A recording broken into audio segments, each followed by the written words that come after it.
शुक्रबार बिहानदेखि देशको उच्च हिमाली भेगमा हिमपात र अन्य भागमा वर्षा भइरहेको छ, जसकारण देशको जनजीवन अत्यन्त कष्टकर बनेको छ।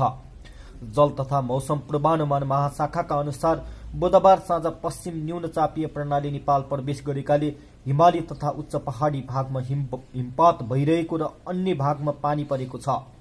मौसम पूर्वानुमान महाशाखाका अनुसार यो समाचार तयार पार्दासम्म सबैभन्दा बढी वर्षा दाङमा भएको छ।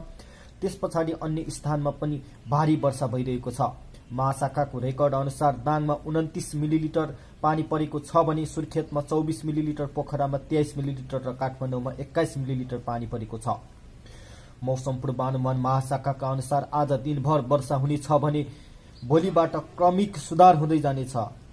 आखिर किन भइरहेको छ त छिटो छिटो मौसममा बदली? मौसमविदहरूका अनुसार मौसम प्रणाली छिटो छिटो बाहिरिने र भित्रिने क्रमले छिटो छिटो बदली हुने भइरहेको छ। नेपाल भित्रिने मौसमी प्रणालीको स्रोत भूमध्य सागर हो, जसकारण त्यहाँबाट बहने हावा सिधै नेपाल आउँदा त्यसको असर नेपालमा बढी पर्ने गर्छ र मोडिँदा असर कम हुने गर्छ।